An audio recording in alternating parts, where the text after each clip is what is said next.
Hello friends, ഇന്ന് നമ്മൾ നോക്കുന്നത് നമ്മൾ വീടിൻ്റെ വയറിങ് അല്ലെങ്കിൽ റൂമിൻ്റെ വയറിങ് ചെയ്യുന്ന സമയത്ത് നമുക്ക് എങ്ങനെയാണ് ആദ്യമേ തന്നെ അതിൻ്റെ പൊസിഷൻ കാര്യങ്ങളൊക്കെ മാർക്ക് ചെയ്തതിന് ശേഷം കട്ട് ചെയ്ത് ക്ലിയർ ചെയ്യുന്ന രീതിയാണ് നമ്മൾ ഇന്നത്തെ വീഡിയോയിൽ നമ്മൾ ഉൾപ്പെടുത്തിയിരിക്കുന്നത്.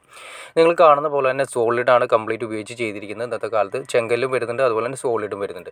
സോളിഡിൽ നമ്മൾ ആദ്യമേ തന്നെ വേണ്ട സ്ഥലങ്ങളിൽ എല്ലാം തന്നെ എവിടേക്കാണ് പൊസിഷൻ മാർക്ക് ചെയ്യുന്നത് അവിടെ എല്ലാം മാർക്ക് ചെയ്തതിന് ശേഷം കട്ടർ ഉപയോഗിച്ചിട്ട് കട്ട് ചെയ്യുകയാണ് ചെയ്യുന്നത്. കട്ടർ ഉപയോഗിച്ച് കട്ട് ചെയ്തതിന് ശേഷം പോകുന്ന പൈപ്പിൻ്റെയൊക്കെ ലെയർ വെച്ച് കട്ട് ചെയ്യുക. നിങ്ങൾക്ക് കാണുന്ന പോലെ തന്നെ കണ്ടാൽ ജസ്റ്റ് കട്ട് ചെയ്ത് തന്നെ കാണാൻ സാധിക്കും. ആ കട്ടിങ് ചെയ്തതിന് ശേഷം അതിനൊരു മെഷർമെൻറ്റ് കാര്യങ്ങളുണ്ട്. അത്യാവശ്യം എല്ലാ റൂമുകളുടെ ആണെങ്കിലും കോമൺലി വരുന്ന സ്വിച്ച് ബോർഡുകൾ, അത് മെയിൻ എൻട്രൻസിൻ്റെ സ്വിച്ച് ബോർഡ് കാര്യങ്ങൾ വരുന്നത് 130 സെൻറ്റിമീറ്റർ ഹൈറ്റാണ് അതിൻ്റെ അടിവശം വരുന്നത് നമുക്ക് കിട്ടേണ്ടത്. അതായത് നമ്മളിപ്പോൾ നിൽക്കുന്ന അവസ്ഥയിൽ 130 സെൻറ്റിമീറ്റർ ഫിനിഷിംഗ് ലെവലല്ല, ഇപ്പോൾ നിൽക്കുന്ന അവസ്ഥയിൽ 130 സെൻറ്റിമീറ്റർ ബേസ്മെൻറ്റിൻ്റെ അടിവശമാണ് ചെയ്യുന്നത്. അപ്പോൾ ഏകദേശം നമുക്കൊരു 5 സെൻറ്റിമീറ്റർ നമുക്ക് ഫിനിഷിങ് കിട്ടും. 5 സെൻറ്റിമീറ്റർ നമുക്ക് ടൈലിൻ്റെ കനം കൂടി വരും. പിന്നെ ബെഡിൻ്റെ ഏരിയയിലാണെങ്കിൽ നമുക്ക് 2 സൈഡ് കണ്ട ബെഡിൻ്റെ ഏരിയയിൽ 2 സൈഡ് കൊടുത്തിരിക്കുന്ന സ്വിച്ച് ബോർഡാണ് കൊടുത്തിരിക്കുന്നത്. 70 സെൻറ്റിമീറ്ററാണ് നമ്മൾ കൊടുക്കുന്നത്. സ്വിച്ച് ബോർഡിൻ്റെ അടിവശം 70 സെൻറ്റിമീറ്റർ, 2 സൈഡ് സൈഡ് ടേബിളൊക്കെ കൊടുക്കാവുന്ന രീതിയിൽ.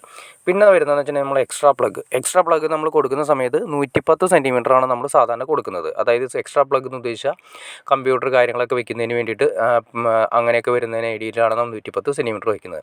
നമ്മൾ കട്ടർ ഉപയോഗിച്ച് കട്ട് ചെയ്യാന്ന് പറയുന്നത് കട്ടറാണ് നമ്മൾ ഇങ്ങനെ ഉപയോഗിക്കുന്നത്. ഗാർഡ് ഉപയോഗിച്ചിട്ട് കട്ട് ചെയ്യണം എന്നാണ് എൻ്റെ പേഴ്സണൽ അഭിപ്രായം. കാരണം വെച്ചിട്ടുണ്ടെങ്കിൽ ഈ സോളിഡ് കാര്യങ്ങൾ കട്ട് ചെയ്യുന്ന സമയത്ത് അതിൻ്റെ അകത്ത് കിടക്കുന്ന ചെറിയ ഗ്രാവലുണ്ട്, അത് തെറിച്ച് മേത്ത് വരാനും കണ്ണിലേക്ക് വരാനുള്ള ചാൻസസ് കൂടുതലാണ്. അപ്പോൾ ഗാർഡ് ഉപയോഗിച്ച് കട്ട് ചെയ്യുകയാണെങ്കിൽ ഈ പ്രശ്നങ്ങളൊക്കെ സോൾവ് ചെയ്യാൻ സാധിക്കും. അപ്പോൾ ഗാർഡ് ഉപയോഗിച്ച് കട്ട് ചെയ്യണം എന്നാണ് എൻ്റെ പേഴ്സണൽ അഭിപ്രായം. സേഫ്റ്റി ആയിട്ട് നമുക്ക് ചെയ്യാൻ സാധിക്കും. പിന്നെ അതുപോലെ തന്നെ നമ്മൾ സീലിങ്ങിൽ വരുന്ന പോയിന്റുകളെല്ലാം തന്നെ ഇതിൽ കട്ട് ചെയ്ത് ഏത് സ്ഥലത്തേക്കാണോ വേണ്ടത് അതെല്ലാം നമ്മൾ കറക്റ്റ് ചെയ്ത് ഇറക്കിയതിന് ശേഷം ആദ്യമേ തന്നെ നമ്മളൊരു റൂമിൻ്റെ ലേഔട്ട് കറക്റ്റ് ചെയ്യണം, ഡയഗ്രാം കറക്റ്റ് ചെയ്യണം, കറക്റ്റ് പൊസിഷൻ മാർക്ക് ചെയ്യണം. അതിനുശേഷം വരുന്ന സർക്യൂട്ടുകൾ എങ്ങനെയാണ് ഏതൊക്കെ സ്ഥലത്ത് കൂടെ കൊണ്ടുപോകണം എന്നത് വ്യക്തമായിട്ട് നമ്മൾ കറക്റ്റ് ചെയ്യണം. അതുമാത്രമല്ല, എന്നാൽ ഓവറായിട്ട് വെട്ടി ക്ലിയർ ചെയ്യാതെ വയറ് ഒരുപാട് വരുത്താതെയും പെട്ടെന്ന് കാര്യങ്ങൾ, അതായത് വയറ് ഒരുപാട് ചുറ്റിക്കറങ്ങി വലിക്കാതെ വളരെ സിമ്പിളായിട്ട് എന്നാൽ നമ്മുടെ എല്ലാ കാര്യങ്ങളും നടക്കാവുന്ന രീതിയിൽ വേണം നമ്മൾ വെട്ടി ക്ലിയർ ചെയ്യാൻ വേണ്ടിയിട്ട്. അതൊരു ഐഡിയ ആയിട്ട് ഇട്ടിട്ട് വേണം, ഒരു ഡയഗ്രാം ഇട്ടിട്ട് വേണം നമ്മൾ ചെയ്യാനായിട്ട്. അങ്ങനെ ചെയ്തിട്ടുണ്ടെങ്കിൽ ACD ആണെങ്കിലും എന്താണെങ്കിലും എന്ത് പ്രശ്നം വന്നാലും, അതായത് ജസ്റ്റ് ഡ്രിൽ ചെയ്യേണ്ട ഒരു അവസ്ഥ, ഇപ്പോൾ ACD ഏരിയയിലൂടെ AC വെക്കുന്നതിൻ്റെ ആ ഏരിയയിലൂടെ പൈപ്പ് കൊണ്ടുപോകാതിരിക്കുന്നതാണ് ഏറ്റവും നല്ലത്. കാരണം AC വെക്കുന്ന സമയത്ത് അതിൻ്റെ 2 ഇഞ്ച് ഔട്ട് തുറക്കുന്ന സമയത്ത് ചിലപ്പോൾ പൈപ്പുമേ കയറാനുള്ള ചാൻസസ് കൂടുതലാണ്.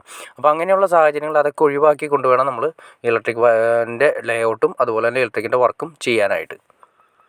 നമ്മളിപ്പോൾ ഈ ചെയ്തിരിക്കുന്നത് ഒരു റൂമിൻ്റെയാണ്. ഇതിനെക്കുറിച്ച് ഡീറ്റെയിൽ ആയിട്ട് നിങ്ങൾക്ക്, അതായത് എങ്ങനെയാണ് ഒരു സർക്യൂട്ട് കൊണ്ടുപോകുന്നത്, എങ്ങനെയാണ് അതിൻ്റെ ബാത്റൂമിലേക്കുള്ള രീതി, എങ്ങനെയാണ് വയറിങ് കൊണ്ടുപോകുന്ന രീതിയൊക്കെ എങ്ങനെയാണെന്ന് നിങ്ങൾക്ക് അറിയണമെന്ന് താല്പര്യമുണ്ടെങ്കിൽ തീർച്ചയായിട്ടും നിങ്ങളത് കമൻറ്റ് ചെയ്താൽ മതി. നമുക്കൊരു ഡീറ്റെയിൽ വീഡിയോ ഇതിനെക്കുറിച്ച് ചെയ്യാൻ സാധിക്കുന്നതായിരിക്കും. അപ്പോൾ നിങ്ങൾക്ക് ഇൻട്രസ്റ്റ് ആണെങ്കിൽ തീർച്ചയായിട്ടും ലൈക്ക് ചെയ്തേക്കുക, ഷെയർ ചെയ്തേക്കുക, സബ്സ്ക്രൈബ് കൂടി ചെയ്തേക്കുക. ഓക്കെ ഫ്രണ്ട്സ്, അടുത്ത വീഡിയോയിൽ കാണുന്നവരെ ഓക്കെ.